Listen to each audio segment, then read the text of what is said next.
You're watching CTOM TV. Knowledge is power. Can radiation cause cancer? Yes, actually radiation does cause cancer. Ionizing radiation, there's many types of radiation. What's interesting though is most of the radiation, when it damages, the way radiation causes cancer is it causes mutations in your DNA. Mm-hmm. So the main thing that radiation does, in fact, about 2/3 of radiation beams actually strike a water molecule and cause these things called free radicals. Ah. So only about 1/3 of radiation beams actually strike the DNA and damage the DNA directly. Most of the damage from radiation therapy or from scans and so on is a secondary effect, a consequence of causing free radicals by the radiation striking the water molecules. Now, we have a process called phase 1 and phase 2 enzymes that break down different drugs and chemicals and carcinogens. Mm-hmm. And so basically what happens is you have these phase 1 enzymes called cytochromes. The most common one is cytochrome P450, and that's a phase 1 enzyme. And what that does is it kind of takes the toxic molecule and it creates a intermediary.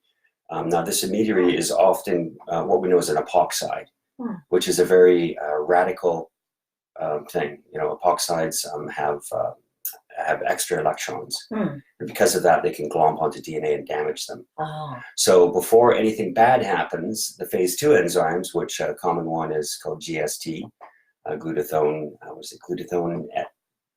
glutathione S transferase. Okay. And that's a phase 2 enzyme. And what that does is it adds another molecule, typically a water, to the epoxide and inactivates it. So now it can be excreted through the urine or the sweat. And these are naturally occurring? Everyone has different levels of phase 1 and phase 2 enzymes. Right, I was going to ask you, because some people are more susceptible to radiation problems. Right, we'll get into that. Oh, okay. This is just a little different pathway. So the consequence of this is the main system that your body uses to fight free radicals. And as I mentioned earlier, the main consequence of radiation therapy is causing free radicals. So this is one of the processes that free radicals are dealt with. So these enzymes, what you want to do is you want to have a low level of phase 1 and a high level of phase 2. Okay. And so if you have a low level of phase 1, you have a minimal amount of these epoxide intermediates being developed. And then high levels of phase 2 means that these enzymes quickly convert it from this dangerous epoxide intermediate molecule into something that's safe and processable. Processable, yes. Okay, and how would you tell? How would I find out if I've got interesting studies?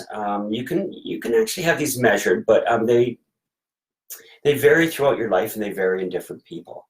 Okay. So people that are typically healthier and live longer have higher levels of phase 2 enzymes than phase 1. Interesting. And people that are more susceptible have typically lower levels of phase 2 and higher levels of phase 1. Right. So the way to boost your phase 2 enzymes, interesting, berries. Oh, really? There's some plant phytochemicals that actually will boost phase 2.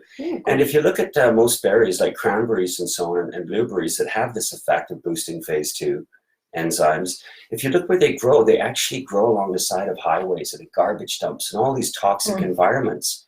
So they've adapted to using and breaking down these hydrocarbons and these dangerous chemicals. So they're able to break them down. So when you take high levels of blueberries and so on, you actually boost your phase 2 enzymes. So it can create a protective effect, and we believe that protective effect is transferred when you do a radiation therapy. So after radiation therapy, you can have some berries and so on to reduce the possible cancer-causing effects of the radiation. Now, you may have answered this. I was trying to take in all that information. Is there a way for me, as I sit here now, to know whether I have lots of phase 1 or lots of phase 2? Or you can get yourself tested. It's complex.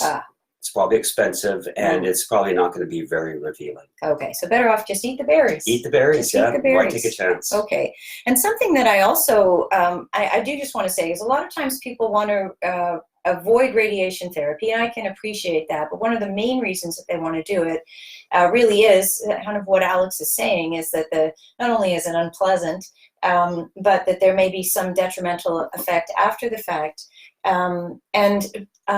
That's understandable, and that apparently there are some things you can do about that.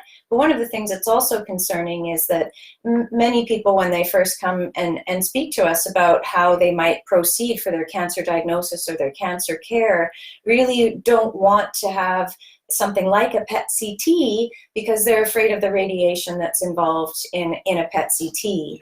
The current research shows that the body is, as a rule, much more efficient at processing radiation than we ever understood before. Some wonderful new literature on that.